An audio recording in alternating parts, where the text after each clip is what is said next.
Okay, today I'm going to give you guys my top 2 favorite chest exercises. These are my personal favorites and also exercises that I think are the absolute best for building a chest.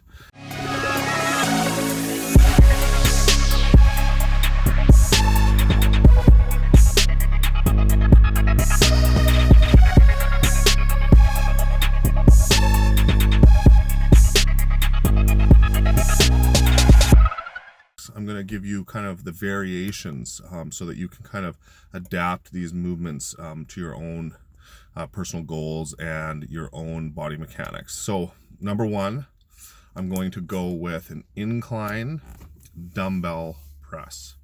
The reason why I'm going with incline is because the majority of chest work probably should be done on incline, because there's no one on this planet who's ever built a chest and thought, I have too much upper chest. I guarantee it. You can never have too much upper chest. I think for the majority of people, a lot of your chest work is going to be focused on incline.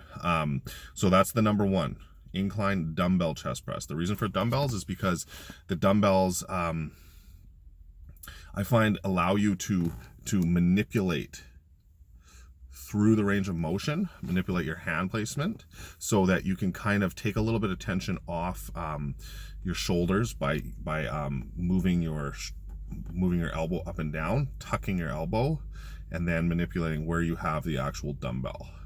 This is very important. It can kind of allow you to put a different kind of stretch on the pec and also allow you to take some pressure off of your joints.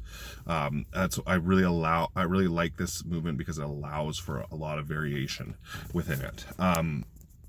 Also, it's just a very good overall exercise. You know, the tips that I have for the incline dumbbell chest press is always keep your back flat, your lower back flat onto the pad.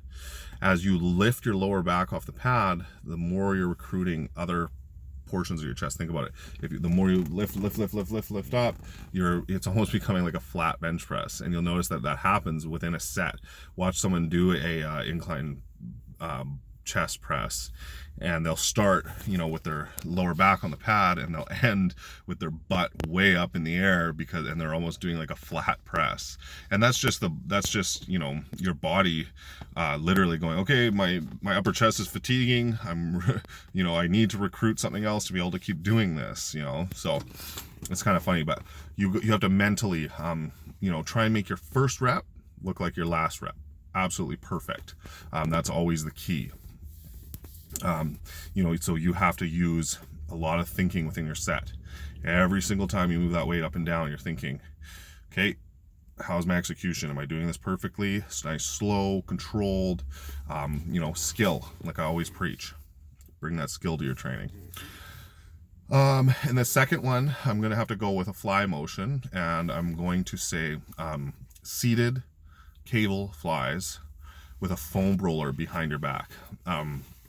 I have a video for both of these on my Instagram, by the way.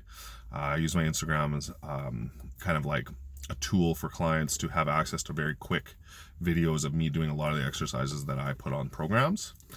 Anyways, there is this video on my Instagram. So you set up in a seated position with the cables slightly lower, maybe like mid-torso, so that you're pulling from a low to high position, really stressing that upper clavicle, upper chest area. You'll see that I do that in the video. The foam roller is there. It's running down your spine, so you're sitting against it, and it's sitting up against your spine. And what this is allowing you to do is to retract your scapula, depress your scapula, and puff your chest out and get a massive stretch behind here, because that's people don't realize that a lot of the ways that your scapula never actually retracts as you stretch your pec. What I mean by that is, people stretch their pec to about here, but they never are in a position where their back and their scapula is actually able to move while you're working out, and that allows for an extra huge stress on the pec. That's getting fairly complicated, but if you are going to do an exercise where it allows for your back and your scapula to move back as the pec stretches. You really need to make sure that you're warmed up your chest, right? Because if you're taking your pec into ranges that it's never moved before, that's when you're going to get a tear. So make sure, like for all my clients, I have them do activation of a body part and stretching and some fascia release stuff, all that kind of stuff, pre-training stuff. All my pre-training stuff is there for the purpose of kind of injury prevention and activation. So yeah, those are my top two. Incline dumbbell chest press and a seated cable fly with the foam roller behind your back. I believe that these are the two best ways to train your chest. If you have both of these exercises or a variation of both of these exercises, and what I mean by variation is it's like if you're finding that you're training a lot of shoulders on your incline presses, you can really focus on getting that retraction and depressing of your scapula, puffing your chest out, having the dumbbells out past shoulder width, and really just getting a nice stretch and contracting that chest. And also the incline, play around with the incline. If you have a really, really high incline, of course, you're going to be recruiting more shoulder. So, play around with the incline, find out, do some reps and find out where it's targeting for you, and then work within that space. Same with the cable flies.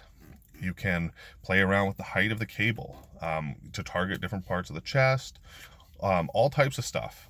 Make these exercises work for your body. It's really important that you don't get locked into one thing. Incline barbell bench pressing. It's like everyone's like, that's the best. Use the barbell, but you know what?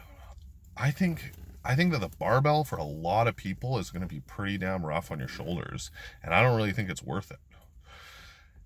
So if that's the case, then switch it out. Find something that's going to work. Find something that's going to create that stimulus, allow you to use a heavy load and not damage you. So yeah, there we go.